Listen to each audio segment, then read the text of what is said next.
C'est parti, alors du coup, bonsoir Joe Dalton. Est-ce que tu m'entends? Oui, tu vas m'entendre, c'est bon, je t'ai démuté. Est-ce que tu m'entends? Joe Dalton. Attendez, faut que je lui mette... C'est bon. Allô? Allô, tu m'entends? C'est bon? Parfait, voilà, c'est bon. Bonsoir. Alors, l'affaire Mathias Cardet. Bonsoir Joe. Alors, du coup, je t'invite ce soir pour parler de l'affaire Thomas Henland, Mathias Cardet, les bouffons de la haine. Tu es un personnage principal de l'histoire, associé à Mathias Cardet comme son limite collaborateur d'infiltration.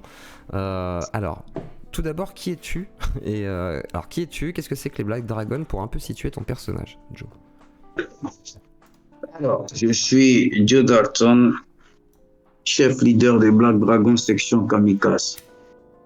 Les Black Dragons sont nés dans les années 80 par un certain Yves Madison qui venait des États-Unis, de Miami en particulier. Donc, c'est une branche des Black Panthers américains. Ok. Donc, Spécialement sur Miami. Et les origines. Allô? Oui, vas-y, continue, je t'écoute. Voilà, les origines en général de cette branche-là sont de Haïti. D'accord. Donc, Yves Madison, c'est un Haïtien. Son père faisait partie des Black Panthers, des Black Dragons de Miami. Donc, il a voulu, justement, c'est un peu comme les Guardian Angels. C'est-à-dire que les gens qui essaient de sécuriser un peu les ghettos et de mettre un peu de l'ordre, la discipline, la paix dans les quartiers et qui combattent aussi les néo-nazis, du Ku Klux Klan. Voilà. Donc c'était ça l'idée. Et quand il a atterri à Paris, il savait qu'il y avait des groupuscules skinhead en France et lui il voulait faire aussi sa branche pour mettre de l'ordre aussi dans les quartiers, par la pratique des arts martiaux, de la prévention. Et voilà. Donc, il a décidé de monter ça. Et moi, Joe Dalton, je viens d'une branche des Asnais. Les Asnais, c'est les As sont nés. Les Asnais, en France, c'est une bande qui s'est inspirée de l'aviation d'élite noire afro-américain à la guerre de 44. Il y avait un groupe d'aviation black des États-Unis. Donc il y avait une discrimination dans l'armée américaine à cette période. Donc on ne les mélangeait pas avec les autres, les blancs et tout ça. Donc voilà, ils ont fait un escadron de la mort pour attaquer les nazis. On a appelé cet escadron-là les As parce qu'ils étaient très forts. Donc les As. Donc voilà. Donc c'est pareil. C'est toujours. Moi, je suis descendant des Asnais. Après, j'ai intégré les Black Dragons en 85. 85. Okay. Voilà. Parce que justement, on m'avait posé une question, on m'avait dit de me poser la question, c'est savoir, parce qu'il y en a qui disent que c'est pas forcément vrai, il y en a qui prétendraient que tu serais arrivé plus tard. Alors du coup, est-ce que tu peux expliquer quand est-ce que tu es arrivé, à quelle époque, par rapport à toute cette histoire de chasseur de skins, etc. Parce qu'il y en a il y en a qui prétendent, comme Kémy Seba, que tu t'es juste battu à la défense avec les quelques délinquants qui venaient à l'époque, et un peu plus tard, c'est dans les années 90, donc comment c'était ton époque? Qu'est-ce qui s'est passé à cette époque-là? Comment ça commence pour toi, cette lutte, en fait? Parce que c'est une lutte antiraciste, il me semble. Kémy Seba, il ne maîtrise pas du tout la génome des bandes à Paris. Il a atterri dans les fins 90, 99, 2000. Moi, je suis des années 80. J'ai grandi dans les boulevards de Paris. Ma grande sœur avait une chambre de bonne en tant qu'étudiante et nous en tant qu'arrivés de l'Afrique, on squattait tous dans la chambre pour faire les écoles, etc. Et je traînais dans les squares du 15e arrondissement de Paris. Donc j'étais ado, je suis arrivé en France, j'avais 10-11 ans. À l'époque, il n'y avait pas les Zoulous, il n'y avait pas autant de bandes pour faire les guerres de gangs dans la rue. C'était des groupuscules de skinheads qui sont nés des Hells Angels, les gens des années 70, et les Black Panthers, les aînés, les Black Panthers français, ils sont nés aussi des Black Panthers américains des années 70, c'était des rockers. Donc, moi, je sais pas ce quoi il parle. Surtout que M. Seba, les gens qui l'ont protégé, c'était mes élèves, ma formation de Black Dragon. Donc, je sais tout sur lui. Puis Kémy Séba s'était associé aux nationaux de la MDI, enfin il avait créé la MDI pour s'associer avec plein de nationaux qu'il avait ralliés aussi à un moment donné, quoi. Ça, c'est la suite. Verlet, etc. Je parle des années 80. Ouais. Pour situer pour ta première question, bon, je suis des bandes des années 80. Je suis né des gens qui sont des bandes des années 70, la fin des années 70, début 80, parce que je suis né en 68. Donc voilà. Kémy Séba, il parle des gangs de Paris des années 90. Donc il confond tout. C'est les Black Dragon Junior dont il parle, lui. Il m'a confondu avec eux. Moi, je suis vraiment la première génération des Black Dragon en France. Donc j'ai un Black Dragon en 85.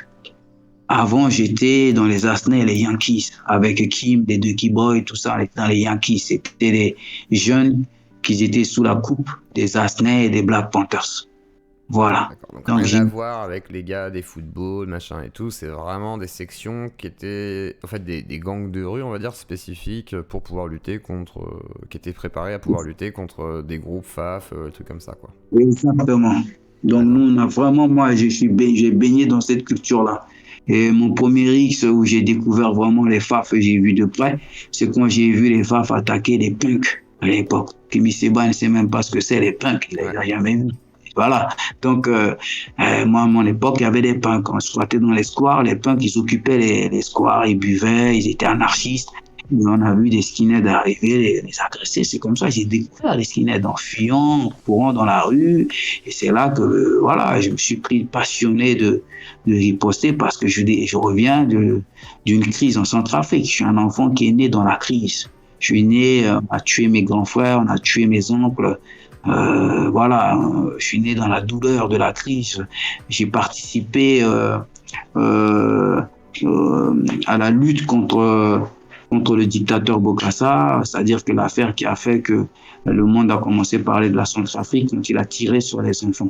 Donc moi, je faisais partie de ces enfants-là, hein, voilà, dans la 6e, au lycée de Boganda, le lycée de l'indépendantiste, où il y avait vraiment l'esprit révolutionnaire.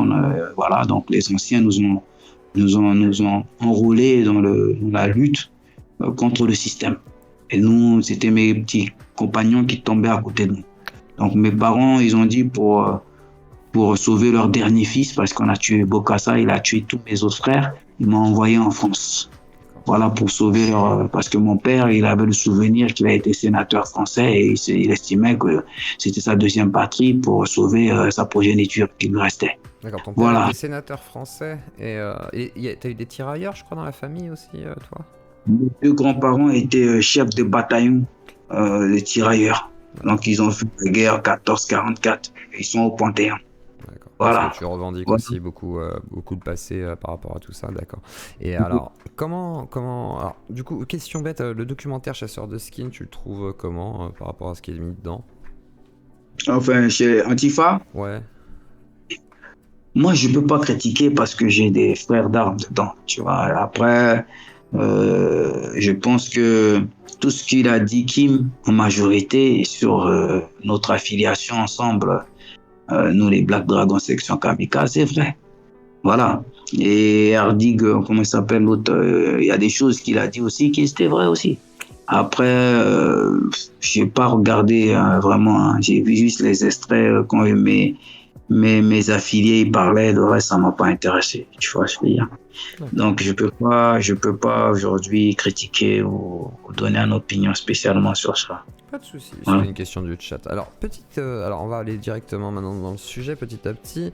Alors comment tu rencontres Pawn, alias Mathias Cardet, alias Thomas Henland à la base? Comment vous vous connaissez? Qu'est-ce qui se passe? Comment vous vous rencontrez? Bon, Mathias Cardet, il a utilisé le billet de Daddy Lurcy. Daddy Lurcy de la Clica, c'est le groupe aîné Booba. C'est-à-dire que Daddy Lurcy de la Clica, c'est mon jeune frère dans les Black Dragons et jeune frère de son dans la famille. Donc on a grandi ensemble. Il constitue aussi un lieutenant de mon groupe, les Kamikazes. Et donc, il a fait l'approche, il m'a fait l'approche en 2013. Je ne le connaissais pas avant, Mathias Cardé. J'ai entendu parler d'un Mathias Cardé.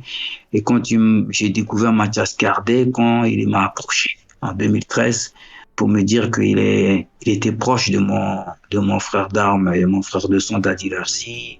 Il suivait un peu toutes ses activités dans la musique. Il était sous la coupe. Donc voilà, moi je suis un ancien des quartiers, je protège et j'accepte tout le monde qui m'approche. Et là, il m'a parlé de son livre, Les impostures du rap, etc. Je lui ai dit, bon, avant qu'on fasse quoi que ce soit, je vais lire ton livre. C'est ça qui s'est passé. Je lui ai dit, je vais lire ton livre. Donc, j'ai lu son livre. Et après, je l'ai convoqué. Je lui ai dit, bon, écoute, c'est pas normal que tu craches sur une fondation. Hein, parce que ça, c'est une fondation. Il faut voir globalement les bienfaits de la culture. Maintenant, si tu prends des cas particuliers, parce qu'il y a eu des déviances par rapport à l'évolution de certaines personnes, ça, on ne peut pas le généraliser dans les bienfaits que la culture a produit. Ça, c'est grave, c'est discriminatoire. C'est pas normal que ça soit toi. À la rigueur, c'est les fachos qui le fassent, c'est normal. Mais que ça soit quelqu'un qui soit, disons, qui vient de la culture, ça, c'est cracher dans la soupe. C'est cracher dans la soupe d'une culture d'émancipation et de mixité. Parce que il n'y a que cette culture-là aujourd'hui qu'on peut voir qui a fait la mixité. Aucune politique a réussi à faire la mixité sociale, à part cette culture hip-hop. Donc, cracher sur les acteurs dans leur évolution dans le showbiz, c'est un peu trop facile. Donc, je lui ai tiré les oreilles. Après, j'ai voulu savoir un peu quel était son but. Donc, je comprenais pas trop. Alors là, il m'a parlé d'une conférence sur le sujet à la main d'or. Ouais. Il a dit, il était chez moi. Alors, je lui ai dit, écoute, moi, c'est mes ennemis. C'est mes ennemis. Je ne supporte pas ce Soral ni ses propos concernant même la culture hip-hop, comment il critique le rap. Et il s'assimile plus au jazz. Il ne maîtrise pas les fondements du jazz. Il ne sait pas que le jazz est plus révolutionnaire que le hip-hop dans les instruments et les moyens d'expression. Voilà, c'est pas parce que les gens, ils n'ont pas une expression directe vocale et que ça soit joué au niveau instrumental, linguistique, qu'ils ne dénoncent pas.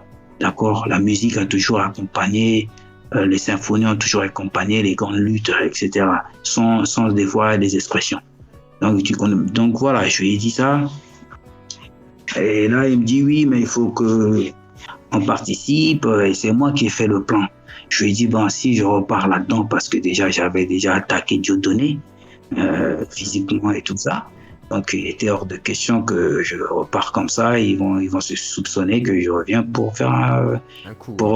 Mais lui, en fait, voilà. Il avait besoin de toi. Alors, pour situer, on n'est pas encore dans le livre. Là, on va aller plus tard dans le livre. Mais pour situer, à ce moment-là, il y a deux options. Lui, il a besoin de toi. Il te dit, ouais, s'il te plaît, viens et tout. Ce serait cool pour parler de rap. Mais lui, finalement, ça lui sert pour rentrer encore un peu plus dans ER. Parce qu'il y a Bras d'honneur, il y a son livre, il y a pas mal de choses qui se passent. Vas-y, je te laisse continuer, Joe. Exactement. Exactement ça. C'est-à-dire que j'ai compris aujourd'hui, et depuis pas mal de temps, depuis l'affaire Binti, que lui, il est là pour exploiter les filons. D'accord? Donc, il approche les gens dans un angle pour les emmener à se faire valoir et l'installer et le légitimer. Voilà, c'est ce qu'il fait, c'est sa stratégie. Donc, il prend les gens, il regarde le profil des gens, il trouve l'approche et quel angle pour être à proximité et gagner la confiance et séduire les gens et être fraternel. Et après, il met son plan en jeu une fois qu'il s'est servi de la personne. Il sait que si la personne a une idéologie et qu'il n'y a rien à faire, la personne ne rentrera pas dans son plan. Eh ben lui, il a déjà le bâton, il a déjà le relais. Il sait comment il va travailler ça à l'intérieur pour s'asseoir et s'installer définitivement dans le truc. Okay. Voilà ce qu'il a fait. Alors, voilà. Du coup, quand tu es à la main d'or, il prétend du coup que tu mets un coup de pression à Soral au point de lui voler la caisse et en disant je me déplace pas pour rien, il faut que tu me payes. Et du coup, il te donnerait la caisse en disant ouais, c'est comme ça qu'on fait. Et c'est un mec qui serait opposé. Alors, qu'est-ce qui se passe à la main d'or? Qu'est-ce qui s'est vraiment passé déjà par rapport à ce qui est dit dans le livre? Est-ce que c'est vrai déjà ça? Et après, voilà, explique-nous aussi parce que là, limite, on dirait que t'as eu un racket et tout, tu sais. Donc, voilà, explique-nous ce qui s'est passé par exemple par rapport à ça. Et après, on va aller petit à petit sur le livre. Caroline Fourest. Vas-y. Donc alors, Je lui ai dit que de toutes les façons, une fois que je rentrerai à la main d'or, il perdra complètement le fil des actions. Parce que je vais ramener une équipe d'élite. Et que si on doit en finir avec Soral, ça sera ce jour-là. D'accord? Et donc, il me supplie de ne rien faire, etc. Il me supplie. Je dis non, moi, je connais mon tempérament et je sais le don qu'on a, les dons qu'on a contre ces gens-là. C'est sûr qu'une fois à l'intérieur, s'il ne se tient pas tranquille et qu'il n'accepte pas, il ne se soumet pas, et voilà, ben nous, on va attaquer. Et d'ailleurs, il t'a grandement, on pourrait dire, sucé ce jour-là. Il disait, ah, on a le grand Joe Dalton, nanani, nanana. Il était très gentil avec toi, parce qu'il avait vraiment envie de t'avoir en image de quartier pour dire, voilà, les jeunes, vous avez vu, on a les Black Dragon avec nous, quoi. Tout à fait. Donc, arrivé à la main d'or, j'ai tout de suite interpellé Monsieur Soral. Je l'ai invité dans les loges pour justement l'obliger à revenir sur ses propos que je trouve très racistes au fond. D'accord? Concernant le rap, concernant le jazz, concernant la culture afro, la culture de souffrance, de discrimination, de douleur que les Afro-Américains ont eu à traverser. J'estime qu'il n'est pas habilité à témoigner comme un savant ou un expert. Je trouve ça très raciste, très, très méprisant. Donc, je l'ai invité dans les loges et je l'ai rappelé à l'ordre naturel. Je lui ai dit, il est hors de question qu'il sorte des propos comme ça en public sur nous, comme si on était des animaux. Il n'y a que lui qui peut être témoigné de son expertise, de comment nous fonctionnons. Ça ne marche pas comme ça, la vie. Et que voilà, c'est une occasion, une belle occasion de se retrouver dans les loges. Voilà, parce que là, maintenant, on a l'occasion de vérifier si sa virilité vraiment est fondée sur la base de boxe française qu'il prétend pratiquer. Donc, je lui ai dit là, ça peut se passer très vite. Alors, soit il se soumet et il change complètement sa ligne comment on appelle, de plaidoyer lors de la conférence. Il revient sur ses propos. Voilà. Donc, il a dit OK, il a accepté. Mathias Cardet trompe. Là, sur ce point-là, Mathias Cardet il dit vrai. C'est-à-dire qu'il était en panique, il se pissait dessus carrément. Ça y est. C'est vrai que oui. Regardez la conférence, ça se voit. Vas-y. Pardon? Je dis, regardez la conférence au chat, ça se voit effectivement qu'il est pas à l'aise. Quand on sait tout ça, on voit qu'il est plus doux que d'habitude, Soral, ce jour-là. Exactement. Donc, même ses propos a complètement changé. Il me prenait en référence. Il disait qu'il n'a pas vu effectivement sous cet angle comme je l'ai exposé. Que voilà, le rap est une continuité du jazz. C'est l'expression un peu, voilà, parler de la symphonie du jazz. Voilà, c'est du direct. Voilà, donc ça a été dans mon sens. Après, moi, j'étais complètement en contradiction dans la conférence parce que j'étais parti dans la géopolitique, je suis parti dans la discrimination en général, je suis parti aussi dans la spiritualité, parce que je disais que voilà, moi je suis très spirituel. Donc il y a eu une contradiction, il y a eu beaucoup de critiques après, les gens les fachos, ils ont dit pourquoi tu l'as invité, on ne comprend pas ce qu'il raconte. Donc je suis parti complètement en opposition dans leur délire, et Mathias il n'a même pas pu s'exprimer comme il voulait et il s'est perdu dans ses notes et dans son esprit concernant les impostures du rap, parce qu'il était hors de question qu'il s'en prend au fondement du rap devant moi. Donc voilà, mais bon, il a eu ce qu'il voulait, Mathias, apparemment, puisque ça lui a servi après dans l'évolution des choses, planification de la fachosphère. Clairement. Alors du coup, on me demande aussi vite fait ce que tu penses de MC Jean Gabin, parce que tu en parles à cette époque-là, il y a MC Jean Gabin qui s'exprime à ce sujet. Qu'est-ce que tu en penses? Jean Gabin, c'est un opportuniste, comme Mathias Cardet. C'est-à-dire que il est sans foi ni loi, c'est un mercenaire qui cherche son pain partout et qui prend en otage son son histoire de ses parents qui se sont tués et que voilà, lui, c'est l'appât du gain, que il fait l'anarchiste un peu dans le milieu, qui n'a pas de con, qui n'a pas de clan et, et voilà, c'est pour ça même qu'il a pris le pseudo de Jean Gabin. C'est-à-dire que voilà, il se réfère à une référence française un peu révoltée, un peu gangster, un peu voilà. Donc Jean Gabin, pour moi, il n'a pas de fondement, il n'a pas de fond. C'est un acteur. C'est un acteur nécessaire qui occupe la toile et ça fait jouir beaucoup de gens.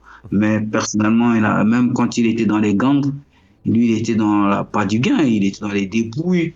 Des dépouilles, il a inventé une histoire de braqueur en Allemagne. Quand, on ne sait pas, braquer ne veut rien dire. C'est ça qu'il faut que les gens, je ne comprends pas, parce que ils le prennent pour un gangster de l'époque de Alain Delon ou de Jean Gabin ou de Belmondo ou de je sais pas quoi ou de Ventura. Ça les excite. Mais tous les gens de la rue, quelque part, d'une manière ou d'une autre, ils sont braqués pour manger ou pour avoir quelque chose. On ne va pas se vanter d'avoir braqué une épicerie ou quoi que ce soit. Voilà, sinon tous les quartiers, tous les jours, ils vont prendre ça comme référence pour se faire connaître. Braquage, quand tu fais partie de la rue, ça fait partie de la nature de la rue. Voilà, Jean Gab. Et la culture du rap aussi, hein, quelque part. Il y a une partie d'un rap qui est nécessairement baigné dans la rue et dans cette culture de la survie dans la rue, quoi, pas par nécessité. Et après aussi par opportunisme aussi, c'est comme c'est décrit. Et après, l'opportunisme est un peu l'apanage de pas mal de monde. Mais alors du coup, qu'est-ce que tu penses de ce livre? Alors Caroline Fourest, qu'est-ce que tu penses déjà de la préface parce que là on va aller dans le dur. De la préface du livre de Mathias, donc de Thomas. Oui, et déjà, je vais revenir à Jean Gabin. Jean Gabin n'a pas fait d'enfant dans la rue. C'est pour ça qu'il a eu des problèmes avec les Kerry James et les Ruff. Moi, si vous voyez bien, il y a eu des problèmes, mais ils n'ont jamais passé à l'acte pour me passer à tabac comme ils ont fait Jean Gabin. Pour la simple raison, c'est qu'ils viennent de mon écurie et que j'ai fait quelque chose pour eux dans leur ascension. Vous comprenez? C'est-à-dire que les premières productions de Mafia Quinfree, et même la naissance de Mafia Quinfree, le chef leader de Mafia Quinfree, c'était un Black Dragon Junior, Las Montagnes. D'accord? Donc, déjà, tous ces jeunes-là, ils viennent de nos quartiers. On animait les radios à Génération, c'est nous qui les invitons, qui ont permis, ils ont signé dans notre label, Personnel Production, qui est un label qui fait partie de la Black Dragon, section Kamikaze. Voilà leur ascension. Et Kerry James a été produit par Teufa. Teufa, c'est un jeune blanc qu'on a pris sur mon aile quand il était petit, quand on était chasseur de skin, dans le 15e arrondissement. Donc, Jean Gabin, il sort de nulle part et il se prétend dire je t'emmerde à tout le monde. Ben, les gamins, ils disent mais lui, il n'a pas la légitimité de venir nous donner des leçons de vie. On ne le connaît pas. Donc, ils m'ont sauté dessus, non, faut se casser. Après, moi, j'ai pas accepté. J'ai pas accepté que les gamins, ils fracassent un ancien. Mais donc, je suis monté un peu le créneau, j'ai fait des vidéos avec Jean Gabin pour calmer le jeu. Mais voilà, la rue a une histoire. La rue, c'est une culture. Voilà, c'est une parenthèse pour revenir sur Jean Gabin. Très bien. On va rentrer dans le dur. On rentre dans le dur. Alors, le livre Les Bouffons de la haine, tu l'as lu ce week-end. T'étais vénère. Moi, j'ai écouté ton truc sur Facebook. Donc, qu'est-ce qui se passe? Alors, déjà, pourquoi? Alors, Caroline Fourest, qu'est-ce que t'en penses? Parce qu'elle a fait la préface. Donc, déjà, c'est assez important. Celle qui valide la totalité de l'histoire, celle qui valide l'indique de l'indique, Noël Dubu. Il y a plein de personnages. Donc, qu'est-ce que tu penses de tout ça? Alors, il faut savoir qu'il y a eu des négociations pendant 15 jours. C'est pour ça que je n'ai pas voulu répondre. C'est-à-dire que les gens autour de Caroline Fourest, que j'ai eu à rencontrer grâce à Thomas, ils se sont portés garants pour Caroline Fourest et pour essayer de m'acheter pour que je maintiens la théorie que Caroline Fourest m'a eu au téléphone, comme elle l'a cité à la télévision un peu plus tôt. Et que j'ai validé sa thèse. Enfin, la thèse que tout est vrai dans le livre, etc. Donc, elle t'a pas contacté, quoi. Voilà. Donc, ces gens-là, j'ai posé des conditions. J'ai dit, écoutez, si Thomas quand on a discuté pendant 2 ans, parce qu'il a écrit le livre Merci Joachim. durant 2 ans. Et ces 2 ans-là, il était proche de moi pratiquement tous les jours. Il faut savoir que Thomas Heinland, Thomas Pon, alias Mathias Cardet, il vient de me voir en juillet 2020. Il me vend un fonds d'investissement avec Noël Dubus pour la République centrafricaine. Moi, je fais vérifier le fonds d'investissement. Et effectivement, le fonds d'investissement, moi, a été crédible. C'est-à-dire que c'était possible. Ce qu'on a fait vérifier. Après, j'ai contacté la République centrafricaine pour mettre en place ce fonds d'investissement, le gouvernement centrafricain. Le gouvernement centrafricain a accepté le jeu au départ, mais il ne voulait pas prendre en charge la délégation de Noël, etc., pour aller travailler sur ce fonds d'investissement. Voilà, donc c'est comme ça que Thomas Heinland est revenu vers moi. Thomas Heinland aussi est revenu vers moi dans l'axe, dans l'angle d'un scénario, un manuscrit sur ma vie, sur les Black Dragons section Kamikaze. Pour Netflix, tu m'avais dit, je crois. Donc il disait comme il est dans le cinéma, il est assez centré, et que jusqu'à Netflix, Amazon, etc., il a fait un film numéro 1, etc., et que maintenant il est temps que mon histoire soit connue, l'histoire de mon clan, parce qu'on a fait beaucoup. On a fait beaucoup, et que maintenant, voilà, lui, c'est son rôle en tant qu'un jeune frère repenti, qui était prêt à passer aux aveux de son passé, de faire un film sur mon histoire. Je lui ai dit très bien. Donc, tous les jours, pratiquement, j'avais Thomas Heinland au téléphone, en échange mail, machin. Et je lui confiais les idées. Il passait chez moi 3 fois par semaine. Je lui donnais mes disques durs et mes archives pour qu'il travaille sur le scénario et le manuscrit. Tous les jours, depuis 2 ans. Donc, voilà comment ça s'est passé.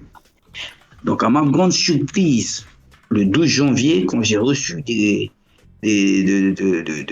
mes amis de la toile, que Thomas Heinland passait à la télé et me citait dans l'apparition d'un livre, Les Bouffons de la haine, comme quoi c'est avec moi qu'il a tout planifié, qu'on est l'indique de l'indique de l'indique, et que voilà, que c'est la dragon section Kamikaze qui le protège et tout ça.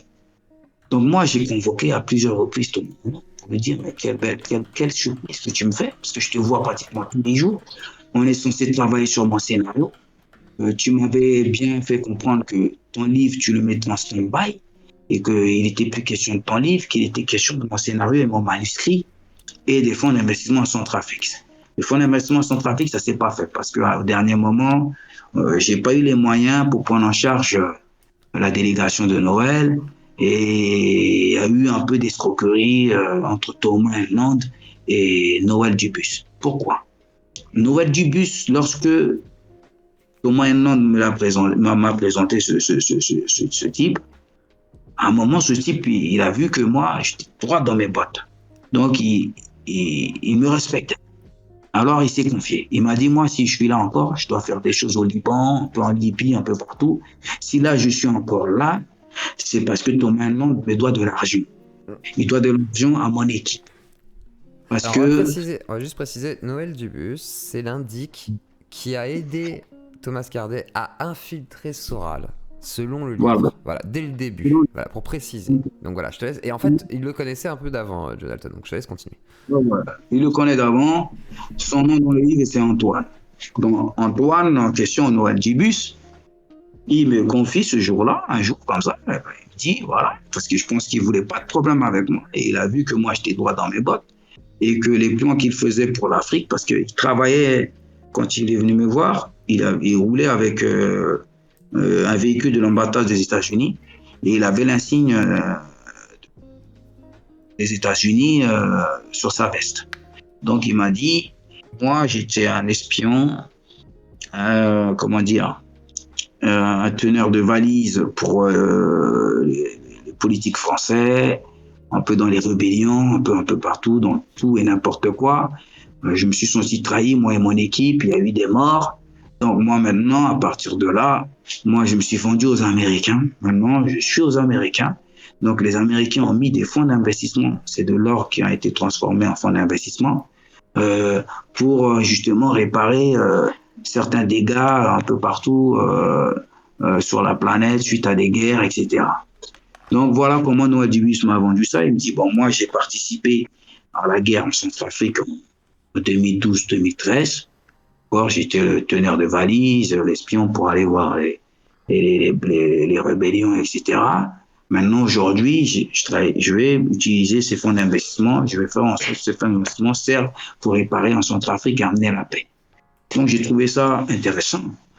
C'est comme ça que j'ai connu Noël Dubus. Et Noël Dubus, qui est connu, et il est connu quand même pour être un magouilleur. C'est pas un flic. C'est un gars qui est dans la zone grise à chaque fois, selon ce qui est dit de lui. C'est entre l'indique, l'espion, le voyou, le mec qui est quand même dans les bons plans avec les bons flics et machin, et peut-être des militaires. Voilà, on sait pas. C'est très particulier. Et confirmé par tout le monde en tout cas. Hein. Tout le monde le connaît réellement dans le milieu, quoi.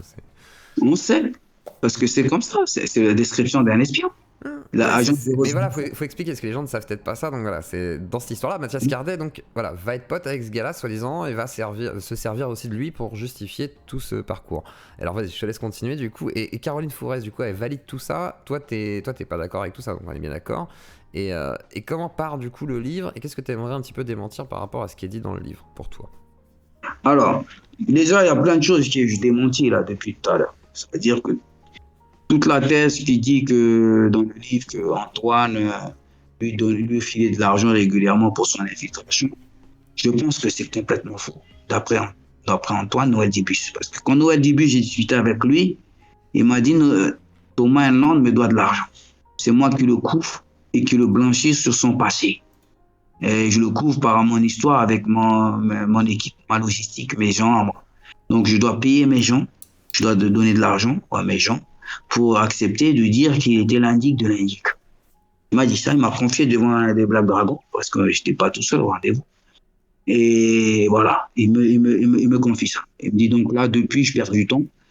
J'attends l'argent pour payer mes gars parce que ça fait 1 ou 2 semaines qu'il nous tourne en bourrique, qu'il dit que son argent va tomber, etc. Alors, qu'est-ce qu'il fait, Thomas?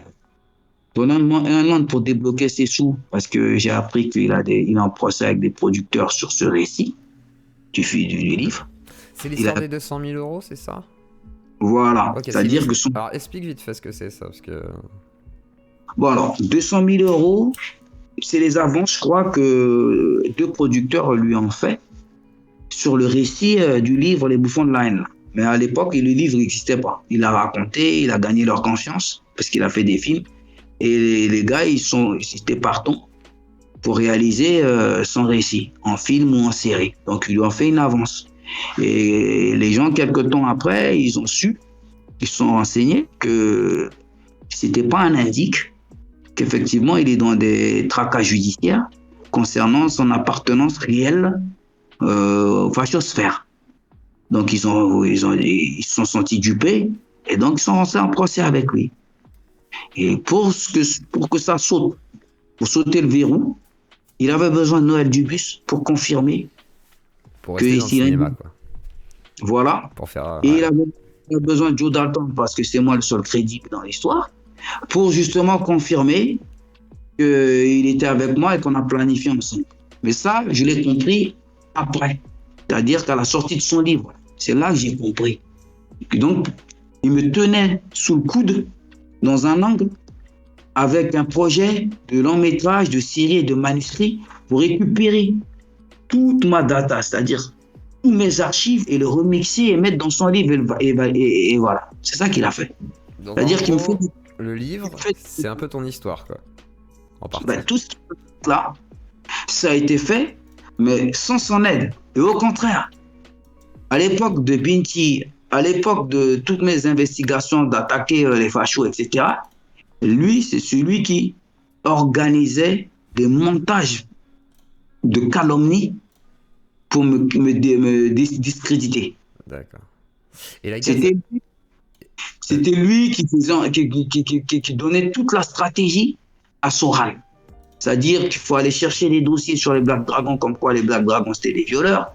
Quand je cherchais des dossiers sur Joe Dalton, comme quoi il a eu des problèmes conjugaux dans sa famille, avec sa femme, etc. Et de faire des montages vidéo et de balancer ça pour essayer de contrer les attaques que je faisais contre Soral. C'est lui qui a organisé ça. Et, et quand il est venu me voir, je le savais que c'est lui. Parce que j'avais le retour de toutes les femmes, les En fait, gens c'était qui travaillent. l'indique de Soral en même temps, quoi. Il n'était pas l'indique de Soral. C'est lui qui a apporté toute la logistique à Soral pour l'organisation et faire grossir Soral. D'accord. Voilà. C'est-à-dire que c'est sa stratégie, c'est son scénario. Donc il a utilisé tout le monde. Il a utilisé tout le monde pour rentrer à égalité parce qu'il est en quête d'une reconnaissance, Tom. D'accord. Et la Gaz affirme du coup, parce que alors, pour moi, la question c'est est-ce que Mathias Cardet, quand il est chez Soral, c'est un antisémite, et est-ce que la Gaz affirme lui sert de pouvoir faire ses petits trucs contre la LDJ et peut-être d'autres conneries, et quand ça finit rue des Rosiers, pardon, ça part un peu en couille, parce que tu sais, il y a le bloc de la foi et tout. Est-ce que finalement il était quand même baigné dans ses idées, Mathias, ou c'est genre, il est vraiment infiltré et en fait il a fait semblant? C'était genre, voilà, il a écrit des histoires, ou est-ce que vraiment il était là-dedans? Parce que moi, de ce que j'en vois, j'ai l'impression quand même qu'il était un peu antisémite. Mathias Cardet a le syndrome de l'enfant roi.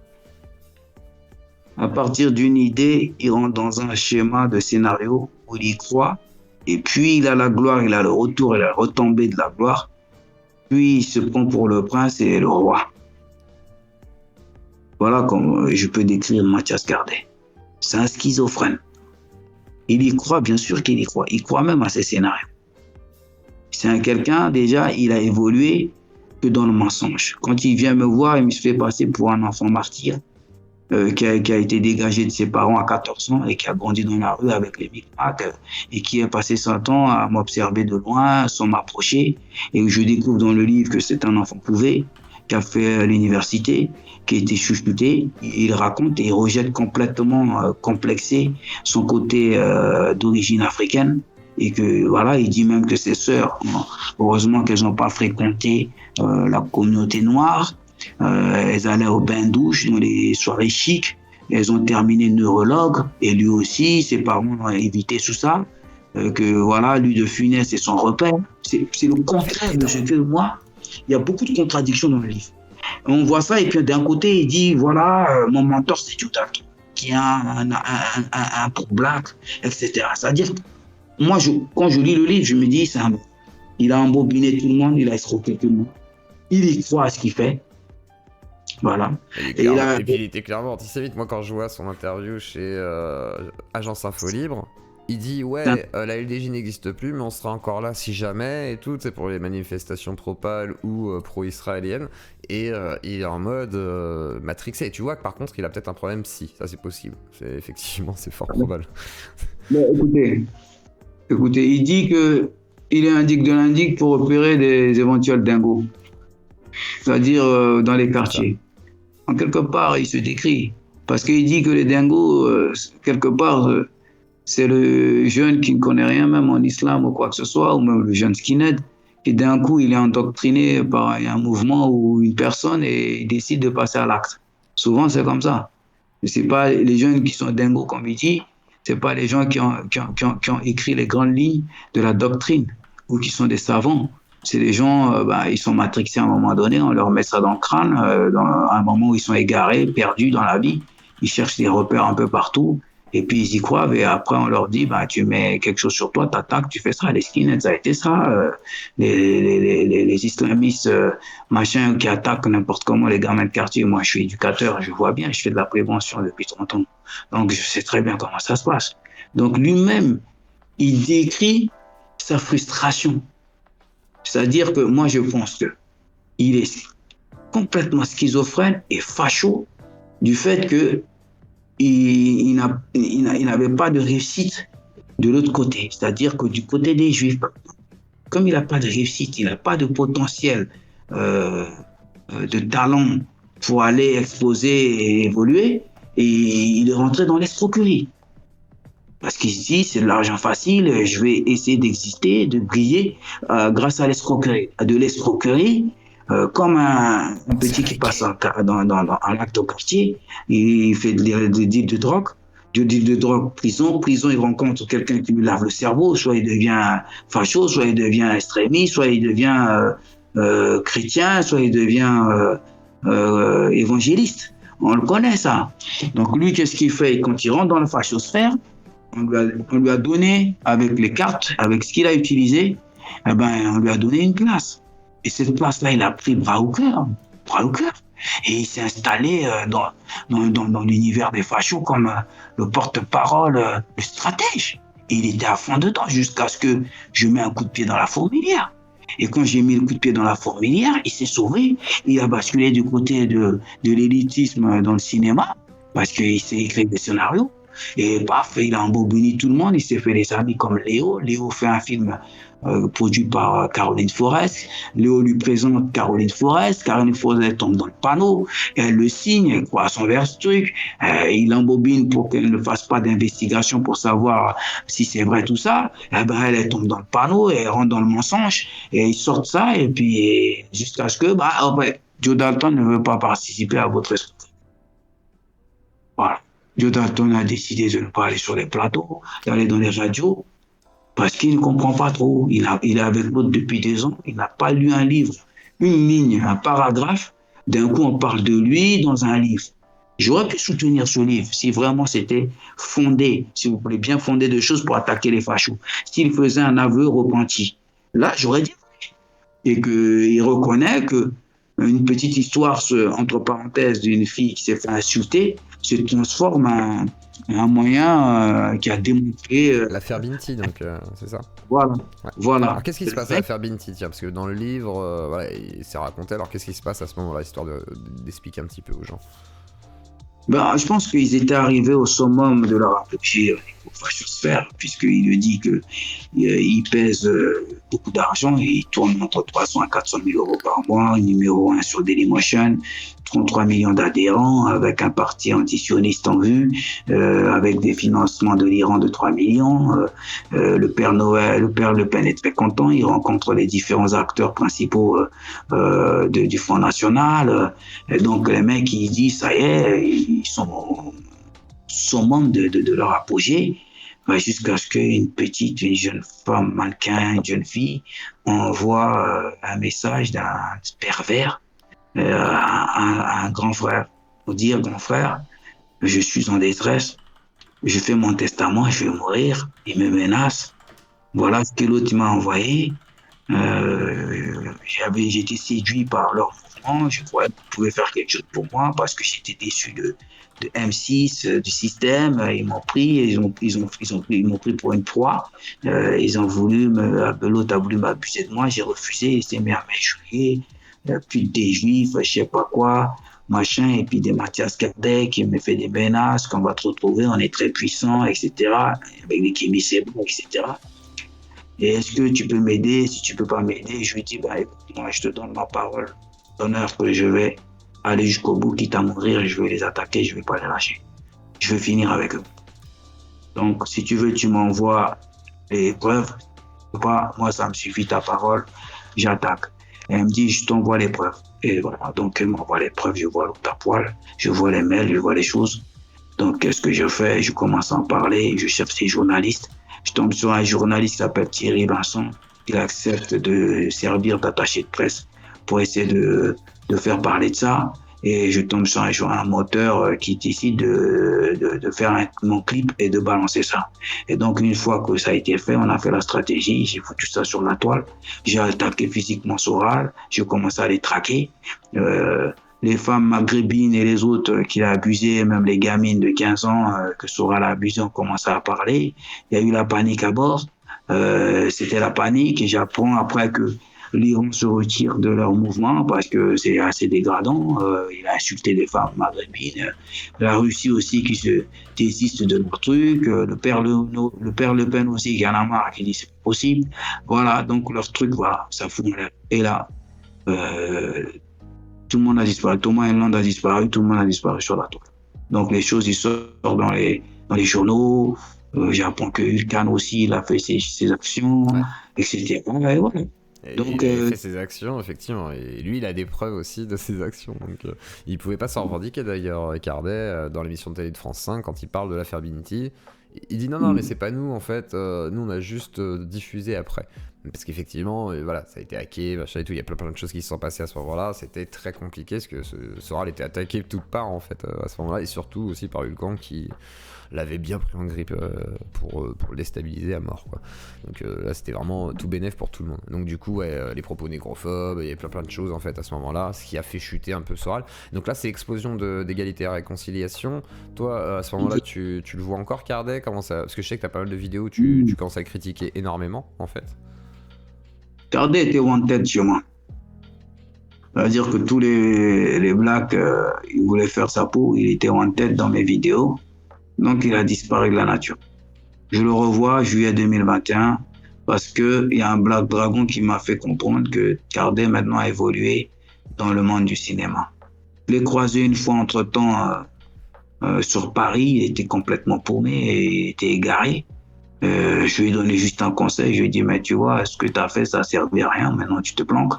Tu aurais pu servir de ton talent pour faire des livres, faire des cinémas et voilà, il a pris un pseudo et il est entré dans le cinéma. Donc quelques temps après, en juillet, on m'appelle, on me dit que Cardet il est dans le cinéma et tout ça. Donc je l'ai appelé, il a décroché, je lui ai dit mes félicitations. Sauf que les Black Dragons, ils voulaient lui mettre un coup de pression pour l'obliger à faire un film sur les Black Dragons, sinon ils allaient lui régler son compte. Donc moi j'ai dit aux Black Dragons, j'ai dit hey, doucement. Ouais, faut pas faire ça. Voilà, faut le laisser évoluer. S'il veut faire le film, il fait le film. S'il veut pas, il fait pas. Et là, Cardet me rappelle, il me dit, j'ai un plan pour aider la Centrafrique et j'ai ce qu'il faut pour qu'on réalise le film Black Dragon Section Kamikaze sur ta vie. Et voilà comment il m'approche. Donc, m'a utilisé, m'a mis dans un angle pour préparer la sortie de son livre. Mais pourquoi son livre est sorti là brusquement? Parce qu'il a été mis en examen dans l'affaire Takedine et parce que Noël Dibus le prend à témoin dans l'affaire. Et du coup, il a témoigné contre Noël Dibus. Il a dit qu'il n'était pas avec Noël Dibus pour intimider les témoins, etc. Donc là aussi, je sais pas vraiment, je sais pas. Et je pense que ça a précipité la sortie de ce livre d'imposture rapidement. Pour pouvoir se laver un peu des soupçons.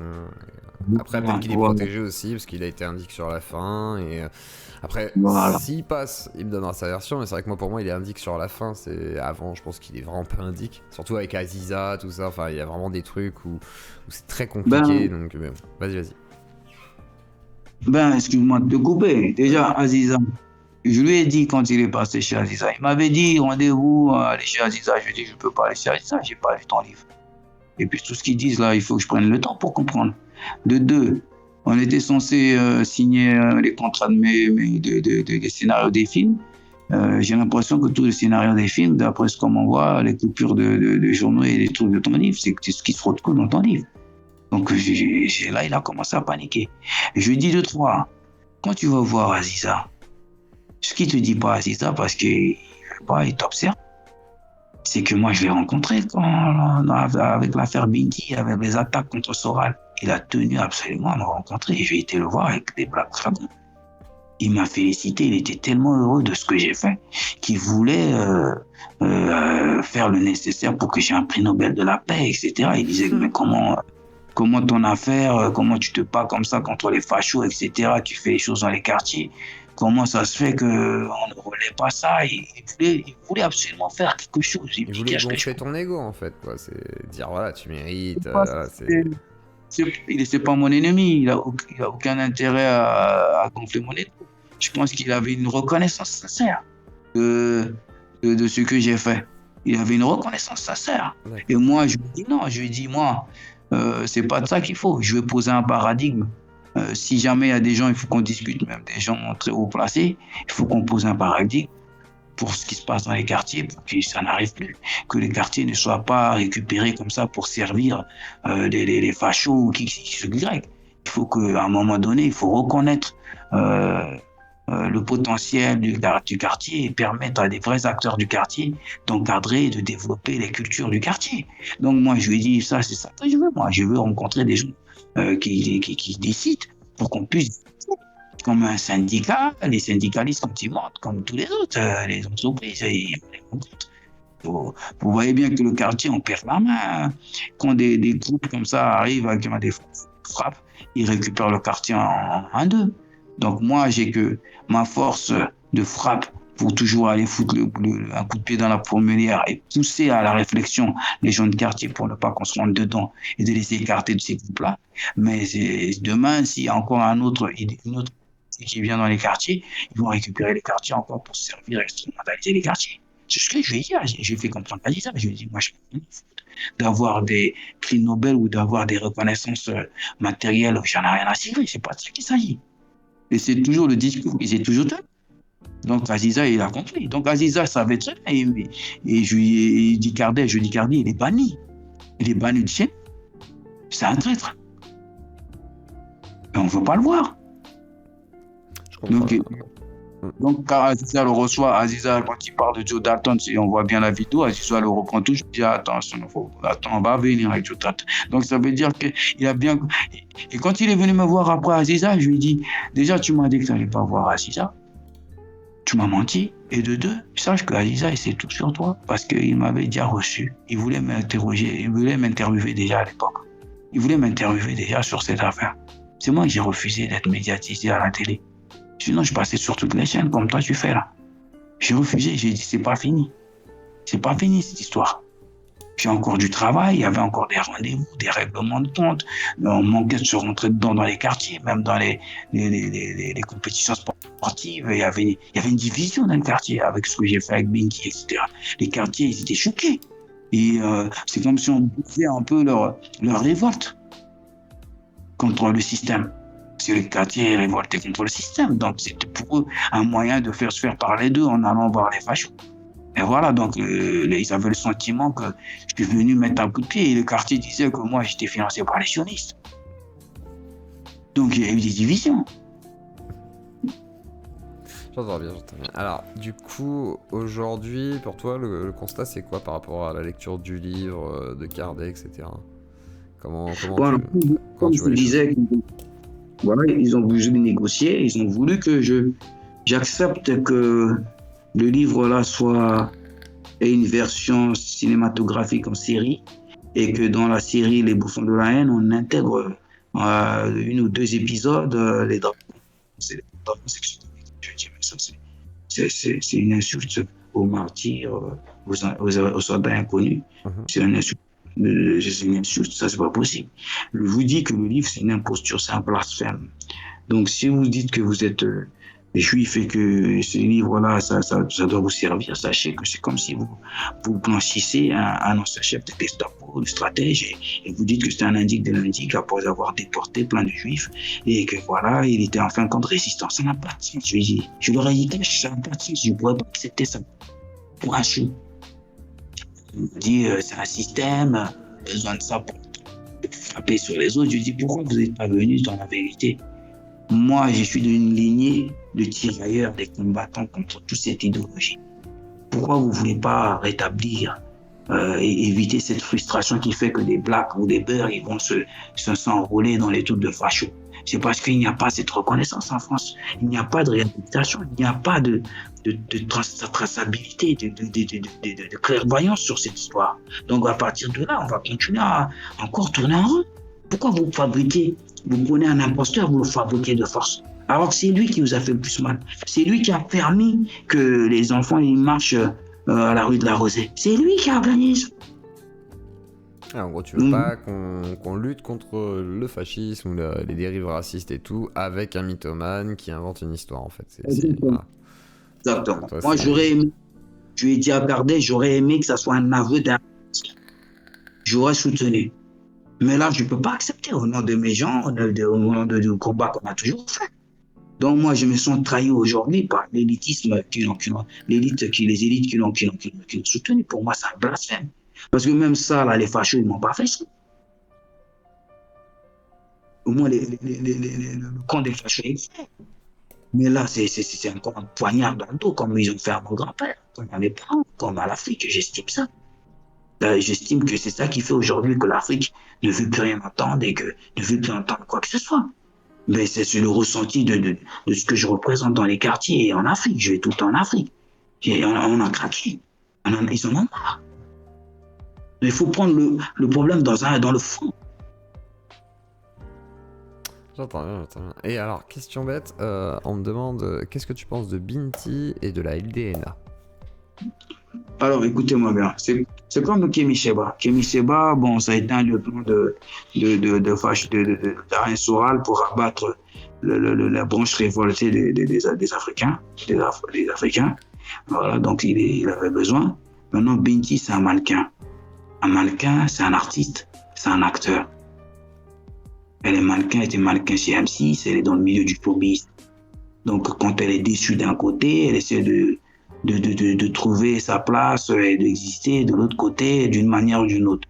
Mais on sait aussi qu'il y a eu des histoires où les mannequins ont été exploités, anorasiques, abusés pour arriver à leur fin. Donc, elle porte certainement des stigmates de ça. Donc, je ne peux pas me permettre aujourd'hui de juger Binti ou de dire qu'est-ce que je pense de Binti. Dès qu'une petite sœur ou quelqu'un, ou que ça soit blanche ou je sais pas quoi, est en détresse, je ne veux pas le condamner sur ces stigmates ou avoir des critiques. Je me dois de le défendre. C'est comme un pompier ou c'est comme un SAMU. Le SAMU, il arrive, il se pose pas de questions et il est là pour donner les soins, les infirmiers et ne pas juger. Je suis pas juge, je suis pas à ce niveau-là. Je vois quelqu'un en détresse, je me dois obligatoirement de le défendre. Et quand c'est des propos racistes, terribles, négationnistes, alors là, je rentre en combat violent. C'est clair et net. Voilà. Donc, à partir de là, Binti, je la protégerai toujours. J'estime qu'elle est victime de part et d'autre de sa beauté, de sa bonté et de son potentiel et de son talent par des affairistes, des opportunistes, des prédateurs. Voilà. Maintenant, qu'est-ce que je pense de la LDNA? Ouais. Je pense que la LDNA, c'est encore, comment dire, parce que j'ai été parrain de la LDNA durant 2 ans jusqu'au 6 juin, en marche de George Floyd de Black Lives Matter à Concorde. Donc, j'ai dirigé cette marche. Et ce jour-là, j'ai enlevé mon blouson et j'ai dit j'arrête d'être parrain de la LDNA. Maintenant, ils peuvent aller dans le populisme et c'est ce qu'ils veulent. Parce que c'est la voie aujourd'hui, c'est Internet, c'est se faire connaître, c'est les trucs. Moi, je suis à l'ancienne. Voilà. Maintenant, ce que je pense de la LDNA, c'est nécessaire. C'est nécessaire parce que c'est encore une frustration. C'est encore une frustration d'un peuple qui sent qu'il n'y a pas cette reconnaissance. Si on avait fait des films, si on avait fait des écrits, si on avait fait des débats avec des vrais acteurs du terrain sur les sujets qui aujourd'hui nous fâchent, eh ben on n'en serait pas là avec des groupes ou des groupuscules, soit néo-nazis, soit LDNA, soit je sais pas. On ne serait pas là. On évite le sujet. On fait des éléments de langage pour tout éviter. Et après, on met des réformes de loi pour mettre des pressions. C'est pas comme ça. Il faut des débats de citoyenneté. Et il faut prendre toutes les catégories de la population et traiter le sujet dans le fond. LDNA, c'est des gens qui ont été qui ont cru au showbiz. Quand tu prends le profil du leader, le leader a été dans le showbiz. Il y a cru au showbiz. Il marchait sous la coupe de Booba. Il portait les habits de Booba. Il vivait dans les hôtels.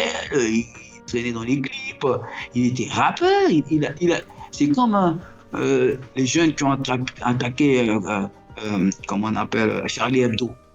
Il y en a qui faisaient du, il y en a qui ramenaient leur CD à Génération. À l'époque, j'avais une émission, ils y croyaient qu'ils à partir du moment où il y a des quotas qui sont invisibles, ou des formats sélectifs, qui fait que les enfants sont déçus. Que ce soit au football, quand ils sont déçus, à force de regarder Neymar, eh ben, ils vont dealer de la drogue pour rouler dans les Lamborghini. Ils deviennent des voyous.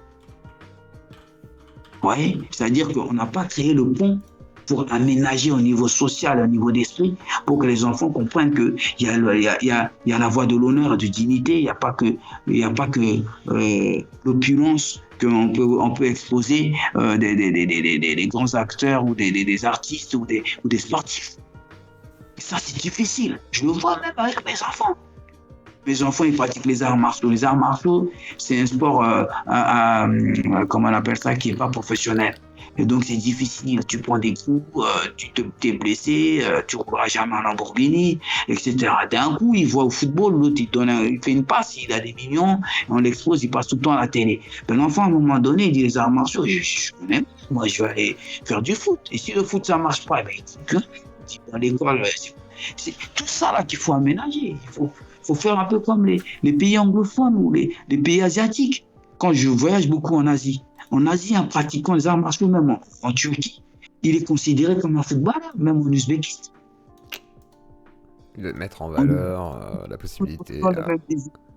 Donc, un chef leader de LDNA qui est très caricatural, hein, ça se voit, hein, il se prend il se croit dans un royaume africain en France. Déjà, ça, c'était grave, parce que ça, les fachos doivent se moquer de nous tous les jours. D'accord, on le prend, on le met à la télé, face à des politiciens qui n'a pas de sens. Et demain, on sort son dossier, on dit qu'il a eu des dossiers de mœurs, et du coup, on le renvoie au quartier. Tout ça, ça crée des frustrations. Alors lui, il a rêvé à un moment donné d'être Booba, ça n'a pas marché. À un moment, il a été en prison. En prison, il s'est pris pour Malcolm X, parce que Malcolm X a découvert son africanisme en prison par Elijah Mohamed. Donc il dit c'est la voie, il regarde des vidéos des Black Dragons, il dit c'est bon, je vais créer mon truc. Il sort de là, il rentre dans un autre. Et voilà, ça c'est ce que la société, le système produit, sans consulter, concerter les vrais acteurs du terrain. À un moment, on ne fait plus le poids, nous. On n'a pas les moyens des enfants, les gamins de 14, 15 ans. Ils ont des sacs de 300 000 euros chez eux. On a donc, à un moment, ils nous écoutent pas. Donc, ça fait des frustrés, stigmatisés, qui vont à. En gros, faut leur donner quand même des exemples en fait forts qui sont capables de s'émanciper, etc. Mais alors, on me demande si tu connais le Suicide 13 aussi. Oui, Suicide 13. Oui, pourquoi je dis ça? Parce que c'est ce que j'ai expliqué à Thomas et c'est ce que j'ai expliqué aux gens derrière. Je dis le film Black Dragon, les choses. Ils vont se sentir dans la peau, et avec la moralité que j'ai, moi, ils vont devenir forts, comme les jeunes que j'ai produits aujourd'hui qui sont dans l'excellence, qui sont des élites au sport, dans la dignité. Là, j'ai une fille de 16 ans, là, elle est sélectionnée équipe de France, elle est deuxième mondiale, elle vient de chez moi, elle vient de Guyane. Demain, elle part en Turquie combattre en senior, elle est surclassée. C'est un espoir pour les Jeux Olympiques. Elle fait ses études dans la dignité. Mais c'était une sur 1000 qu'on perd sur la route. Voilà, c'est ça la vérité. Donc j'ai dit, ce film-là va réhabiliter les Asiatiques. Ils ont mis leur culture des arts martiaux et leur idéologie. Ils ont avancé, ils ont créé un équilibre. Aujourd'hui, ils sont une puissance économique. Donc nous aussi, il faut qu'on ne peut pas exploiter le potentiel de la culture urbaine juste pour faire que des stars, sans aménager ça dans un plan éducatif et ludique. C'est pas possible. Maintenant, qu'est-ce que je pense de la Salsa Tressé? La Salsa Tressé, c'est le groupe de musique de Kim. Voilà, ce groupe-là est né à mon époque. Comme on est de la même ramification. Kim, il a créé la Salsa Tressé. Qui sont aussi associés à Soyan Tsupaku, etc. Et Diams est né un peu de tout ce crew aussi, il faut savoir, dans le 13e arrondissement. Tout ça, c'est notre ramification. Et Kim, Salsa Tressé a été dans leur premier CD, ça a été dans mon album L'univers des Lascars, dont les fonds ont été versés pour l'alphabétisation et les puits d'eau un peu partout dans les pays favorisés. Donc Salsa Tressé, c'est ma famille.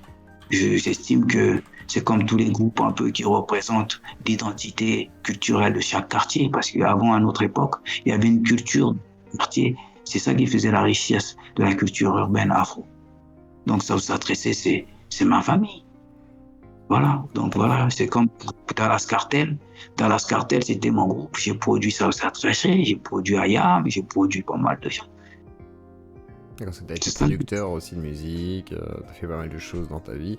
Et alors, du coup, on me demandait, alors juste avant de faire intervenir Rudy, on me demandait ce que tu pensais du fait que Jean Gabin aurait débunké le fait que tu sois, du coup, enfin, ta carrière ou je sais pas quoi. Enfin, qu'est-ce que tu penses de ça? Jean Gabin, il aurait dit que les Black Dragons, quand ils sont arrivés, il n'y avait plus de skinhead. C'est ça qu'il dit dans les interviews. Et après, dernière interview sur Boutique, il est parti dans le reportage Black Dragon, il a dit qu'à l'époque, qu'il y avait les gangs qui chassaient les skins. Jean Gabin, c'est un opportuniste, je l'ai déjà dit. Jean Gabin, il peut pas parler de ça en face de moi. J'ai 54 ans cette année, d'accord? Donc si tu envoies moi, je suis à peu près de sa génération. Et les gens qui ont chassé les skins, c'est les gens de notre génération. Donc, ils confondent Black Dragon Junior et Black Dragon Senior. Ils confondent tout. Ils confondent tout. Et puis, il est là pour séduire les gens qui l'interviewent, pas dans leur sens, pour arriver à ses fins. C'est un opportuniste. C'est un acteur qui joue son rôle pour gagner dans sa survie et avoir les moyens pour subsister. Il n'a aucune idéologie. Ouais, c'est Voilà. opportuniste alors dans ce cas-là. Ok, c'est une réponse parfaite. Moi, Alors, moi, je suis quelqu'un qui marche avec une idéologie. Je suis éducateur depuis plus de 30 ans. J'ai fait le football gentil, j'ai fait le football professionnel. Tout ça, ils ont été dans l'actuel des boîtes. Ils témoignent dans mon DVD Les gens du père. Donc, c'est pas pareil. J'ai une école aujourd'hui, je vous ai dit, j'ai une enfant là qui a 16 ans qui est chez moi de Guyane et qui va combattre demain. Et je suis président de la Fédération centrafricaine de taekwondo. Voilà, j'ai été producteur de musique. Là, je viens de Grigny pour faire un meeting pour calmer les gens. Jean Gabin ne fait pas ça, il s'en fout. Lui, c'est dans sa poche et puis chacun pour soi. ok, parfait. Bah, merci beaucoup. Alors, on va demander à Rudy, donc ancien collaborateur de MetaTV, si j'ai bien compris. Tu voulais intervenir. Alors Rudy, vas-y, on va commencer à parler un peu avec les auditeurs aussi, comme ça s'il y a des questions et tout, ça pourra être relayé, tu vas pouvoir répondre, Joe. Bonjour Rudy. Bonsoir. Bonsoir. Vous m'entendez ? Oui, on t'entend. Ouais, super. Première petite question, par hasard, est-ce que l'émission sera diffusée en replay ? Oui. Ah, super, parce que Bonjour. j'ai pas eu l'occasion d'écouter d'écouter jusqu'ici, et puis Joe Dalton, son avis sur la question m'intéresserait fortement, donc je vais bien prendre la peine de tout réécouter par la suite. Oui, collaborateur, non. Fondateur, oui, Ok. plutôt. Fondateur. Donc, le projet MetaTV, je l'avais créé 1 an au préalable avant d'inviter Tepa dans la boucle. Il s'avère qu'il y a eu 2 ans et demi de création, de reportages et de documentaires en amont. Et avant qu'on lance les locaux à Épinay, et chez lui en l'occurrence, et qu'on lance l'antenne H24 7/7. Et effectivement, Mathias Cardet était un de nos premiers intervenants. Donc on avait un ami proche qui était Étienne Chouard, qui était venu au préalable en amont. Mais sinon, oui, Mathias, c'était les balbutiements. C'était vraiment le tout début de la chaîne. Et donc c'est une des rares émissions à laquelle j'avais pu participer en tant qu'animateur. J'ai été sur le cul. Voilà, là c'est pour ça que spontanément, quand j'ai vu le sujet de ton émission, dans mes suggestions YouTube, je me suis dit je vais intervenir parce qu'effectivement, ça fait partie en 15 ans de dissidence d'un retournement de situation, d'un des retournements de situation qui m'a mis le plus sur le cul. Il s'avère quand même qu'il faut le rappeler, bon, je sais que vous l'avez certainement énoncé, mais il a fini chez Grasset, donc chez Bernard-Henri Lévy. Donc il est préfacé par Caroline Forest. Il est en rapport rétro avec des barbouzes. Il est en accointance avec Mimi Marchand. Il a été recensé dans l'affaire de Ziad Tekedine. Donc on l'a vu dans Complément d'enquête. Enfin, toutes ces choses-là qu'on l'a vu que récemment, ça a de quoi interpeller. Moi, la chose dont je pourrais témoigner lors de l'émission et puis avant l'émission, le peu de contacts que j'ai eu avec lui, je suis d'origine juive, ashkénaze. Donc, faut savoir qu'à MetaTV, tout comme dans d'autres groupuscules, parce que MetaTV à la base, ça devait être UPR TV, hein. Ça personne ne le sait. La jeunesse de MetaTV, on en parlera peut-être un de ces 4. Ok, pourquoi pas, je viens t'inviter pour ça, ça peut être intéressant pour faire un hommage à tes parents en même temps, mais vas-y. Oui, bah en fait, Tepa était responsable, il était représentant de l'Île-de-France et il y a eu énormément de clashs, de scissions, d'histoires qu'on va pas trop aborder ce soir, que ça sert pas un peu trop, ça sert pas à grand chose, mais bon. Dans tous les cas, on était vraiment j'ai envie de dire cosmopolite, mais pas dans le sens péjoratif du terme. On a été assimilé à l'extrême droite quand on regarde les guidelines des Antifa et des rubriques Antifa au jour d'aujourd'hui, que ce soit Célino, MetaTV ou tous les mouvements intrinsèques qui sont catégorisés comme étant fascistes et d'extrême droite. Ce qui m'interpellera toujours, parce qu'on était des mecs de quartier, pour la plupart tous avec des origines plus ou moins différentes, et il y avait beaucoup plus de diversité dans nos rangs qu'à l'extrême gauche, entre guillemets. Que ces fameux antifa bobos parisiens. Maintenant, moi, j'étais interpellé parce que le soir, on a fait la première émission quand il a présenté son livre L'effroyable imposture du rap, qui avait fait un carton à l'époque. C'est lui le premier à avoir mis en avant énormément d'explications judéo-centrées. Donc, c'est lui qui cherchait en premier lieu à mettre en avant vraiment...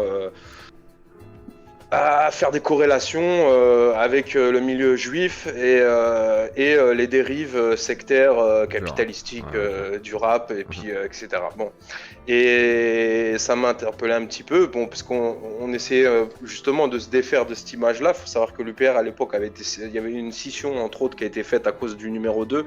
On avait mis seulement un ananas dans le reportage avec Eric Bosmary, hein, lui aussi est mort, paix à son âme. L'UPR a complètement été disloqué et une nouvelle équipe s'est créée par la suite. Enfin, c'était quelque chose de tabou pour nous parce qu'on en avait marre des clivages, on en avait marre d'être assimilé à Soral. Et Soral aussi, pour le coup, il y avait l'association Bras d'honneur et toute la soirée, il m'en a parlé, quoi. Et il nous a incité à rejoindre les rangs. Donc moi, je le voyais plus comme un fervent... un acteur très actif au sein de cette mouvance que comme une personne infiltrée. J'ai beaucoup de mal à... Alors maintenant, c'est pour ça que je serais très intéressé d'écouter ce qu'a dit Joe en début d'émission. Beaucoup de choses. Ouais, pour comprendre le profil psychologique de cette personne, parce que pour faire un grand écart aussi acrobatique, j'essaie de Bah tiens, dissiper le brouillard. En parlant de profil psychologique, qu'est-ce que tu me disais toi par rapport à tout ça? S'il a été à l'hôpital psy, semblerait-il, c'est aussi ça, je crois. Oui, je rejoins complètement ce qu'il vient de dire. C'est-à-dire que, comme je disais, que Thomas Land, son profil psychologique, c'est d'un schizophrène. Et il a le syndrome de l'enfant roi. C'est-à-dire que il s'enfonce très vite dans des sujets. C'est pour ça que c'est un scénariste aujourd'hui. Et il y croit, il porte ça et jusqu'au trône. Voilà. Et quand ça bascule, eh ben, il se rebraque contre le sujet. Il fait le contraire complètement, comme si rien n'était, parce que aussi c'est un opportuniste, il est dans la part du gain. Voilà. Donc, quand j'ai lu l'imposture du rap, effectivement, ce qui ressort de l'imposture du rap, c'est que, voilà, il était en train de plutôt d'expliquer que la dérive du rap aux États-Unis, enfin, tout le côté pervers et qui a fait que dans le showbiz, les Afro-Américains qui étaient au départ des militants, etc., ils se sont trouvés dans les affaires sexuelles, de kabbalisme, etc. C'est parce que ça vient des sionistes, juifs, etc. C'est ça qu'il explique en fait. C'est-à-dire que c'est comme ça qu'ils le vont. Et pour gagner la confiance et la fraternité des extrémistes. Voilà, c'est ça. Et puis là, la Gaza affirme et tout, enfin c'est compliqué de pas dire qu'il est pas antisémite à cette époque-là. En tous les cas, il a vraiment des actions qui poussent à se dire, bon, quand même, t'es mouillé dans tous les trucs qui font que c'est chaud quand même, quoi. T'es un peu ultra de l'antisémitisme, quoi. Et Gaza affirme, ça a été que la suite. C'est-à-dire, quand on a fait la main d'or, etc., il savait qu'il n'avait pas les infos de son côté, les bras, enfin les durs, comme nous, les Black Dragons. Parce qu'il le savait. Il savait qu'il n'avait pas d'affinité du tout avec nous. Et qu'il y a eu la main d'or et puis c'était fini. Qu'est-ce qu'il a fait? Il a évolué après dans Gaza affirme. Parce qu'il dit, bon, c'est pareil. C'est le syndrome de l'enfant roi. C'est-à-dire, lui, il est noir, il n'est même pas musulman, mais le fait qu'il va prôner une cause qui l'échappe, va gagner et galvaniser tout ce qui est musulman. Et ça va être le cheval de Troie. C'est ça qu'il a fait. Parce que c'est un mal. C'est tout. Il avait plus sa place chez les fachos qu'à nulle part ailleurs. Il s'installe à l'intérieur. Bon, maintenant, qu'est-ce qui a fait le grand écart? Ce que je disais avant que le frère arrive. Ben, le grand écart, ça ne va pas dire. Puisqu'il y a eu le coup de pied dans la fourmilière avec l'affaire Binti, où les langues se sont déliées des sœurs maghrébines dont elles ont été victimes de Soral et de toute leur bande, machin. Et puis il y a eu des rencontres. Il y a eu des rencontres de messe de minuit entre moi et les fractions dures autour de Soral, parce que c'est des gens qu'on se connaît depuis. Il y en a beaucoup qui étaient des chasseurs de skinhead avant, qui se sont retrouvés là-bas, qui se sont pris au jeu. Donc on s'est expliqué et je leur ai dit, ça va se retourner contre vous un jour, vous verrez. Parce que ça, c'est l'instrumentalisation. Lui, il se rend pas compte de ce qu'il fait, mais les autres, ceux qui sont derrière, qui tirent la manette, ils savent très bien où ils vont. Voilà, il faut arrêter de jouer les marionnettes. Hein, il faut qu'on reste ce qu'on est. Nous, c'était des codes d'honneur sur des actes de bravoure. On sélectionnait, on suivait les gens. Là, c'est des beaux parleurs, il faut faire attention. Qu'est-ce qu'ils ont fait, les gens? Ils ont dit, de toute façon, là, on a eu des témoignages des filles voilées, des choses machin. On va se détacher de ce type-là, de Soral et de leur bande. On va prendre ce qu'on a à prendre et on va se barrer. Et ils ont pris ce qu'ils avaient à prendre et ils se sont barrés. C'est comme ça, quoi. Le coup de pied a été mis dans la fourmilière. C'est pas ce qu'ils racontent. Peu de conviction à la fin, quoi. C'est les intérêts surtout, faut s'en sortir. Et là, il essaie de se blanchir finalement pour aller peut-être vers la gauche, pour être dans le cinéma, parce qu'il est dans un cinéma très inclusif. Finalement, il travaille avec Alban Ivanov, il travaille avec pas mal d'acteurs, de réalisateurs, donc il s'est bien rangé. Donc c'est vrai qu'on est sur quelque chose. Alors, du coup, j'ai vu ta vidéo Facebook aussi. Il y a un truc, alors après, j'ai pas forcément compris pourquoi, mais tu disais que le livre a été fait pour une raison spécifique, il avait été vendu, alors après ça m'a étonné, mais aux sionistes. Là par contre j'ai pas compris, alors est-ce que tu pourrais m'expliquer pourquoi? Pourquoi je dis ça? Parce que tout l'objet de l'organisation des fachos tourne autour du sionisme. D'ailleurs je le disais déjà dans les clips. Les sionistes, d'ailleurs dans les quartiers c'est le complot. Les sionistes, les vaccins, c'est les sionistes, les trucs, c'est les sionistes. Il est très difficile, je peux vous dire, très très difficile de rester serein, de garder la tête froide dans les quartiers pour essayer d'éviter ce complot-là et ne pas laisser les gens plonger dedans. Très très difficile. Parce qu'il n'y a pas de contre-pouvoir pour expliquer et réhabiliter les choses. Donc, la frustration, elle est tellement forte que, comme aujourd'hui, on n'est plus comme dans les années 80, parce que dans les années 80, Lévi, Joe Dalton avait un meilleur frère qui s'appelle Lévi, qui était chasseur.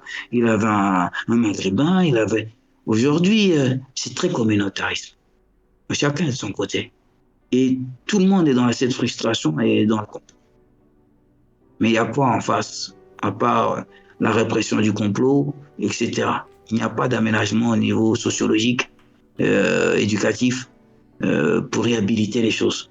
Il n'y a pas. C'est pour ça que j'ai proposé aux gens autour de Caroline Forest qui essaient de la couvrir que l'idée c'était pas d'utiliser ça comme une arme contre les fachos avec un tel mensonge que ça allait pas marcher, parce que vous avez beaucoup de mépris. Il fallait consulter les gens, les acteurs principaux. On se met sur une table, on discute et on voit l'angle, comment on peut faire les choses. Moi, j'ai posé quelque chose. Je voulais faire un film sur les Black Dragons Section Kamikaze, qui est affilié à tous les groupes, qui a une histoire assez universelle et très humaniste. Vous voulez pas. Vous voulez toujours instrumentaliser un ancien facho pour le blanchir et le comparer à Amistad de Spike Lee, comme le préface de Voilà, je dis ça. C'est très mensonger comment elle présente ça, parce que c'est pas un noir qui s'est infiltré déjà au KKK, c'était un noir qui dirigeait en partie l'infiltration. Voilà. Et au-delà de ça, même le film le montre. Hein. Mais c'est vrai qu'Caroline Forest vend ça comme lui Et il en fait un truc de ouf en fait, c'est limite il a démantelé le KKK et tout à lui tout seul, alors que non, en fait pas du tout. Et il a déstabilisé par le fait de se retourner, de forcément balancer tout, mais il a tout balancé parce qu'il y avait une grande chance à mon avis qu'il se fasse sauter. Mais ça on en parlera peut-être avec lui, hein, ça se trouve il viendra, donc moi j'en discuterai avec lui, ça va être intéressant. Donc, Mais vas-y. pour revenir à mon allusion de sioniste, Oui. c'est comme ça que j'ai eu une discussion avec les gens qui ont essayé de m'intimider. Je leur ai dit, tous les jours, on me honte avec cette histoire de sioniste, que moi, j'ai été récupéré par les sionistes pour faire ce que je fais. Et vous, aujourd'hui, vous blanchissez celui qui a fait la propagande contre les sionistes. Si je me suis senti trahi et je leur ai dit, vous donnez raison aux fachos. Parce que là, j'ai tout pour croire que vous aussi, vous êtes un problème. Parce que c'était à vous, justement, de soutenir la vérité et non le mensonge. Parce que vous êtes l'élite juive. Pour toi, Aziza, quelque part, t'as l'impression qu'il Je soutient ne parle pas d'Aziza. façon de parler. Je sais pas, parce que moi c'était ça qui me vient à la tête dans l'idée. Non, je ne parle Pire. pas d'Aziza du tout. Je parle des gens avec qui j'ai échangé là, autour de ce livre. Ils sont des gens très puissants. C'est les milliardaires. C'est des gens autour de DHL, etc. C'est l'élite de l'élite juif. Je dis, c'est ça que combat, c'est ça tout le complot se trouve sur ça. Et c'est aujourd'hui, quand ils entendent DHL derrière casser chez Thomas, qu'est-ce qu'ils vont dire aux quartier? Ils vont dire tout ce mensonge a été instrumentalisé, monté par les sionistes. Et donc moi, on peut donner raison, je peux donner raison aujourd'hui. Parce que vous m'avez trahi. Vous m'avez trahi en voulant soutenir, en me demandant d'intégrer les bouffons de la haine et d'accepter, si je veux, il y a un jour un film, sinon je vais rester en galère. Sinon ils m'ont dit ça. Je suis avec un type, je suis avec un blague grave. Je suis encadré depuis. Il me dit sinon je vais rester toujours en galère. Tout ce que j'ai fait jusqu'à maintenant, ça n'a pas abouti. Il faut que maintenant je rentre dans un système. D'accord, intéressant. Excuse-moi, Zioclo, si je puis me permettre. Vas-y. Oui, c'est plutôt El Kabash au niveau médiatique qui a constitué un tremplin pour lui, au point de vue sionisme. Après, je suis pas forcément d'accord. Il faut pas être dans le manichéisme. C'est pas tout noir ou tout blanc. Il y a effectivement quand même des réalités dans ce qu'il a mis en avant. Et Joe, te rapprocher de ces élites, pour moi, ça n'aurait que été toxique au final, au point de vue intégrité de ta personne. C'est clair que leur demander une validation ou quoi que ce soit, ça revient toujours à un certain asservissement. Et ces gens-là, on aura beau dire, moi je suis un peu contre les clivages.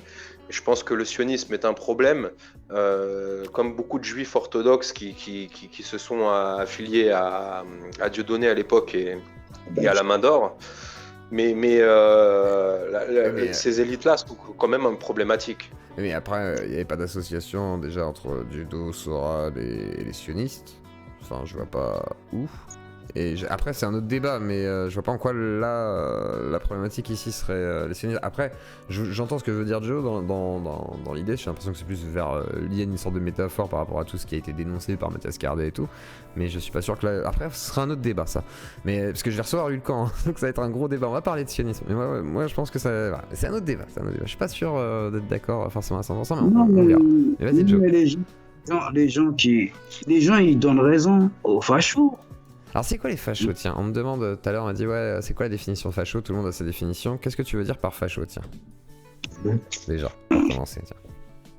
Pour moi, c'est des extrêmes suprématistes qui ont une idéologie d'une Europe blanche, etc., d'élite ou de race blanche. Pour moi, c'est ça, facho. D'accord, parfait. Et que ce qui est culturellement qui va à l'encontre d'une identité qu'ils revendiquent soi-disant pour la France gauloise, patriotique, Bonaparte, etc. Ils sont contre, quoi. C'est-à-dire que c'est pas les bienvenus. Voilà. Après, pour moi, les skinheads et les Ku Klux Klan et tout ça, c'est des branches armées, c'est des milices. Mais les fachos, c'est politique, très politique. Pour moi. Pour moi, les fachos, c'est très politique. C'est comme ça à l'époque, tout ça, c'est politique. Donc, un skinhead, il a sa tenue de combat et on le voit vestimentaire. Un facho, il met des cravates. C'est des gens qui stigmatisent, qui ont des préjugés sur les autres et qui ne veulent pas de la mixité ou ils n'ont pas compris que la vie est un jardin et que dans ce jardin-là, il y a toutes les fleurs qui existent de toutes les couleurs et de toutes les tendances. Donc, un facho, un noir peut être un facho, un noir peut être un facho. On peut l'interpréter, un noir est un facho aussi. Comme Kenny Seba et tout comme ça.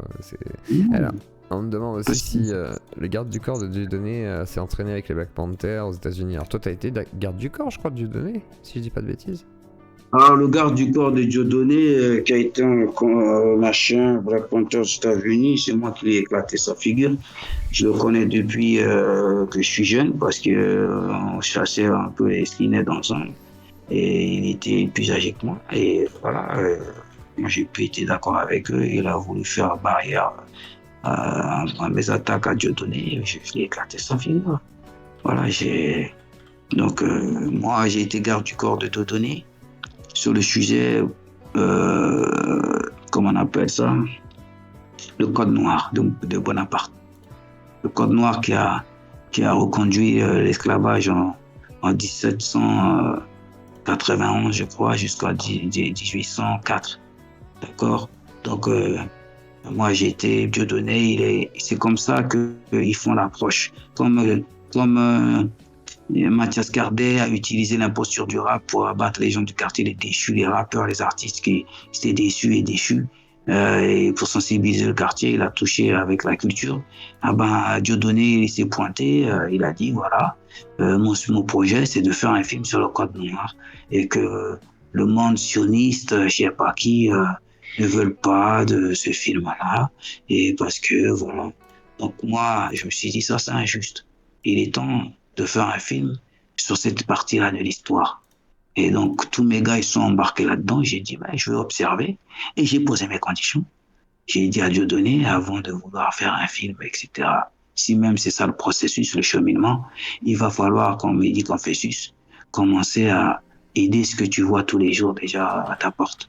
Et il y a nous, les Black Dragons, il y en a, ils sortent de prison, il y en a, ils ont des problèmes de vie, et ils viennent, ils sont autour de toi, ils croient à une idéologie pour réhabiliter les choses. Il ne faut pas nous duper. Donc, quand j'ai vu après le Front National est arrivé, il a dit bon, on va créer un mouvement où tout le monde va être ensemble. J'ai dit niette, ça ne peut pas le faire. Et j'ai jamais fait ça gratuitement parce que tu n'es pas de notre monde. On ne te connaît pas. Donc, comme on ne te connaît pas, on n'était pas de notre monde, on avait mis un projet en place. Tu nous as promis qu'on allait réhabiliter des baraques, des maisons, des centres commerciaux pour essayer de développer économiquement les quartiers. Je vois pas ça venir. Je vois juste des fonds nationaux qui arrivent. J'ai compris que c'est un truc électoral, c'est un truc de parti. J'ai dit, ça c'est terminé. Tu nous donnes ce que tu me dois parce que je n'ai pas à te défendre gratuitement. Et nous, on s'en va. Comme il n'a pas voulu, j'ai monté une histoire pour aller le régler son compte. Simplement.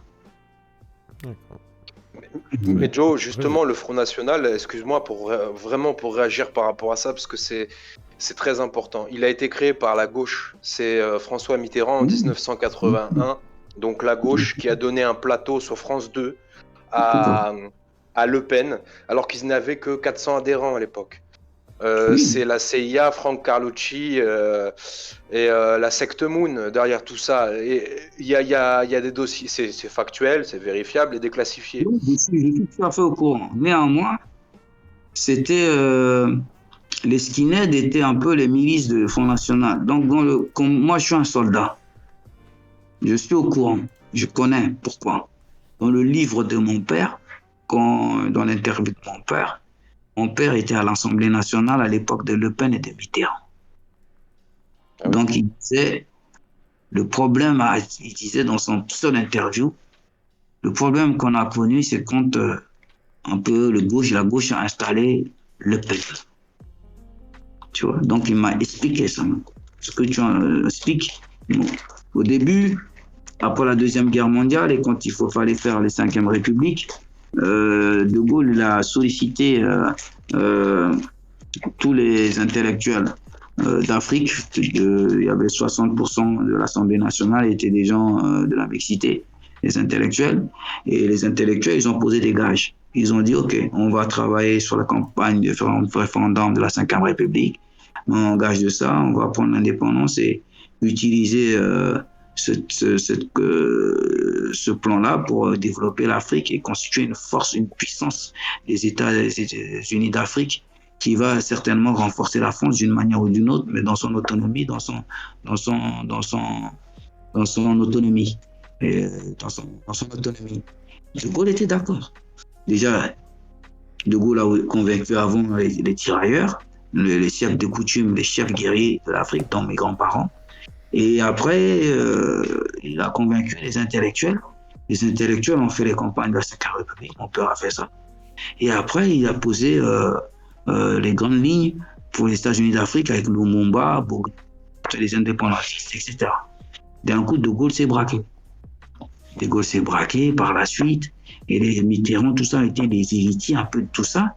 Et ils ont commencé à créer des oppositions comme ça pour embobiner les gens. Et c'est la manipulation politique. Voilà, mais nous sommes toujours dans le même. Les héritiers d'aujourd'hui de la politique, c'est la suite. Hein. Moi, je suis conscient de ça. Je suis conscient de ça. Moi, je n'ai pas de pouvoir politique. Je n'ai pas encore trouvé politiquement un groupe qui peut mener à bien une idée où je me dis, je vais suivre. Mais les gilets jaunes, Joe, excuse-moi. Les gilets jaunes, ça aurait été bien d'avoir l'amont des quartiers. C'est ce qui manque. Moi, c'est ce que j'aimerais, c'est ce que j'aurais aimé depuis le départ, c'est que les banlieues se rassemblent avec les... Parce que pour toi, est-ce que être patriote, c'est être fasciste? C'est ça la grande question. Est-ce que sans vouloir sortir de l'Union européenne, de l'UE, enfin du FMI, de l'OTAN, de tous ces... Juste le patriotisme déjà, ouais. On va déjà faire le patriotisme. Vas-y. Patriote ne peut pas être fasciste. Oui, c'est juste vouloir défendre son territoire. C'est appartenir à un territoire et en faire, être capable de vouloir même la souveraineté. Chez moi, c'est pas chez mon voisin. Chez moi, c'est pas chez mon voisin. Même si on peut s'entendre sur des choses, chez moi, c'est chez moi. J'ai mon propre identité chez moi. Mes enfants portent mon nom. J'ai mes bases. Voilà, chez moi, patriote, c'est comme si c'était chez moi. Mais c'est pas chez moi, c'est pas chez mon voisin. D'accord, on va pas partager le lit ensemble avec le voisin. Donc voilà. Maintenant, comment dire, j'ai perdu le fil juste avant. Je voulais être patriote et les gilets jaunes. Avec les gilets jaunes. Oui, par exemple, le fait est qu'on est tous français, on est tous sur le territoire français, on a tous des origines plus ou moins différentes, mais au jour d'aujourd'hui, ce qui compte, c'est de lutter pour une certaine humanité, qu'on revienne. Parce que des élites, moi, le seul clivage qui vaille maintenant, au bout de 15 ans de journalisme, je vous le dis, alternative, bien sûr, c'est humain, non humain. Je vais peut-être passer pour quelqu'un de farfelu, mais pour moi, c'est des psychopathes qui sont en haut, peu importe leur couleur, peu importe leur religion. Ils ont un état d'esprit qui est apatride, qui va au-delà. Et on n'arrive pas, il aurait été bien qu'on puisse tous se réunir par le biais de leaders comme toi pour les banlieues, parce que oui, effectivement, les Black Dragons à la Défense à l'époque, c'était une légende. C'est devenu, enfin, il y avait du crédit dessus. Maintenant, j'ai vu aucun mouvement, aucune liaison entre tous ces groupes, parce qu'il y a des clivages, parce qu'on est assimilé soit à l'extrême droite, soit à des Kaira, soit... Voilà. Vous savez, c'est ce que je disais, c'est-à-dire que il y a des pouvoirs où notre force s'arrête, le pouvoir continue. C'est-à-dire que où notre force, comme tu dis, les Black Dragons avec les règles humaines s'arrête, le pouvoir continue. On nous essouffle avec le temps. Avec le temps, on devient des spectateurs. Parce qu'on n'a pas le pouvoir de politique, on n'a pas de représentation, on n'a pas les moyens. C'est ce que je disais. On voit les ramifications qui sont autour de Soral, comment il a grossi, etc. On voit qu'il y a des forces qui sont arrivées de l'extérieur, qui ont appuyé, ils ont mis des schémas en place qui sont appuyés par... et voilà.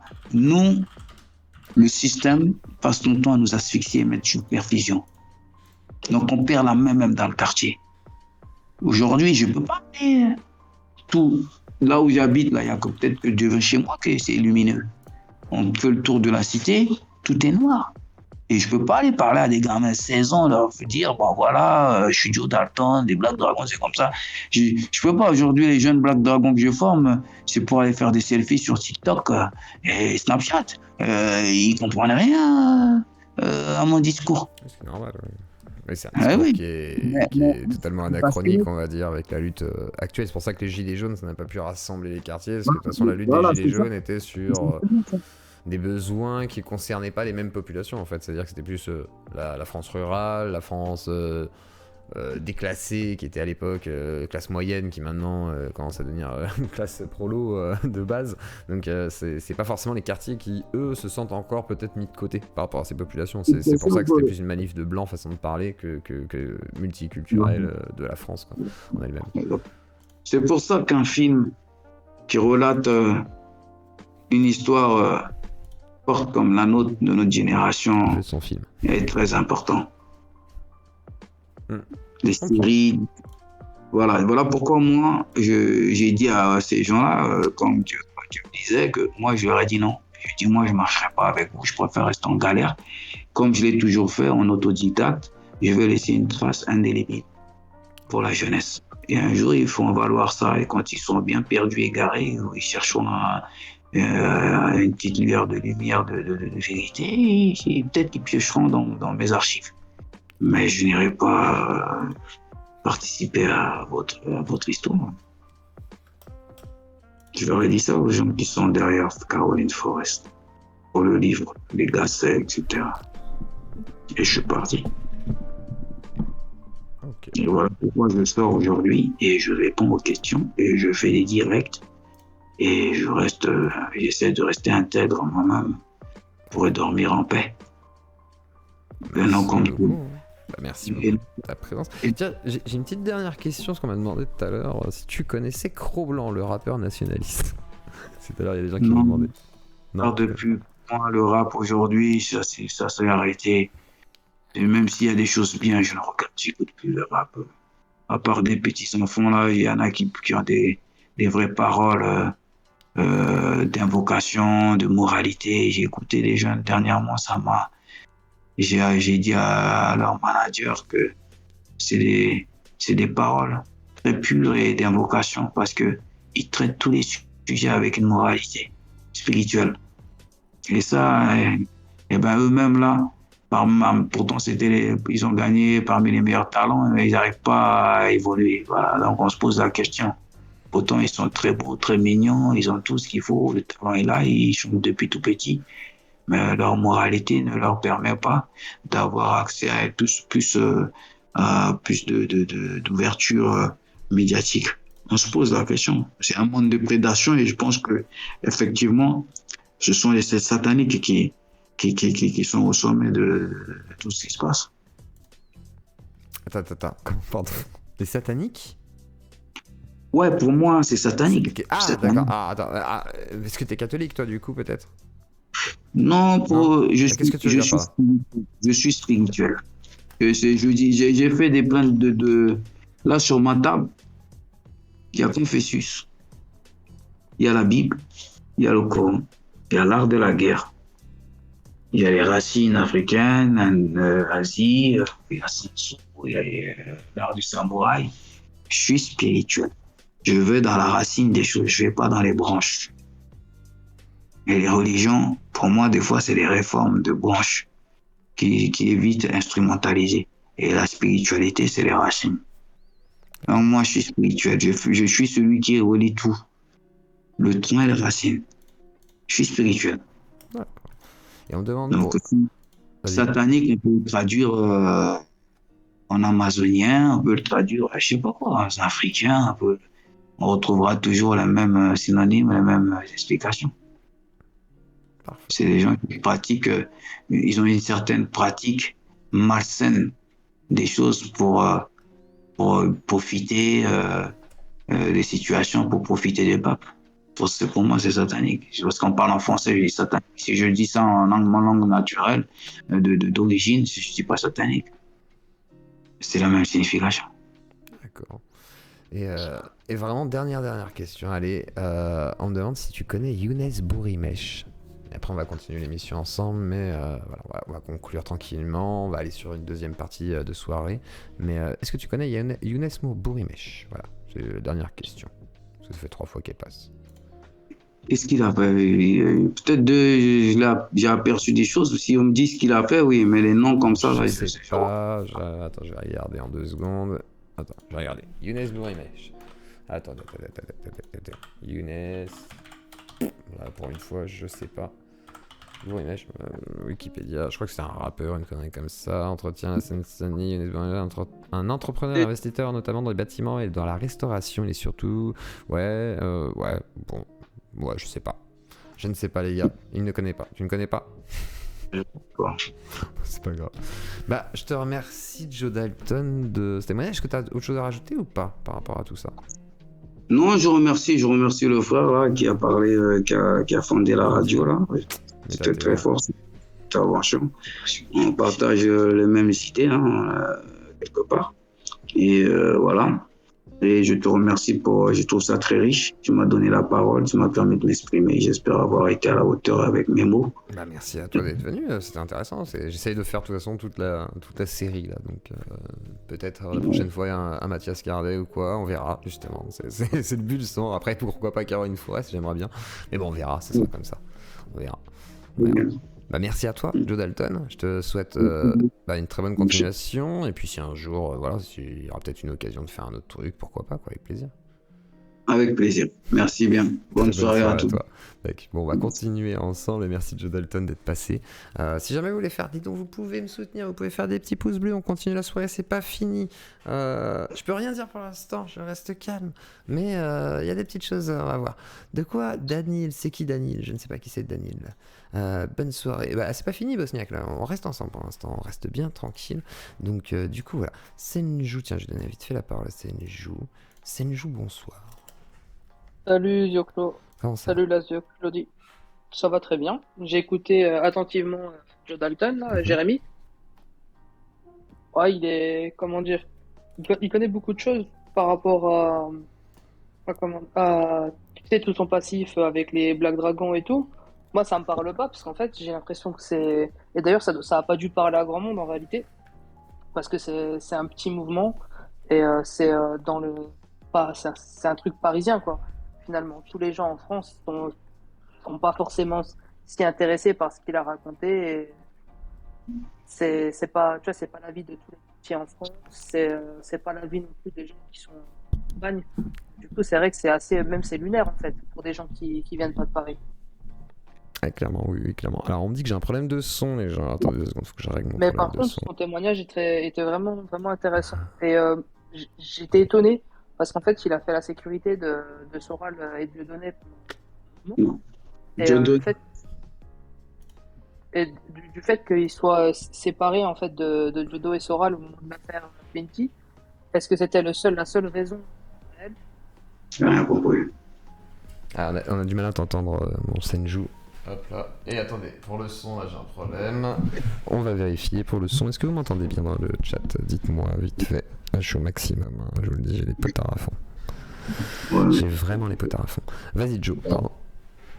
Allô? Oui, tu voulais intervenir une dernière fois? Vas-y, dis-moi. Venir vous dire, j'ai pas fait la sécurité de Soral, comme il a dit le monsieur.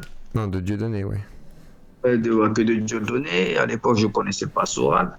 Et j'ai expliqué que je partais sur quelque chose de légitime, hein, une histoire d'esclavage, une histoire très sombre de la France, esclavage en 1791 jusqu'en 1804 de Bonaparte, qui a reconduit l'esclavage après que la France l'a aboli, avec le Code noir. Si vous avez le temps de lire les Codes noirs, vous verrez que ça ne concerne pas que Paris.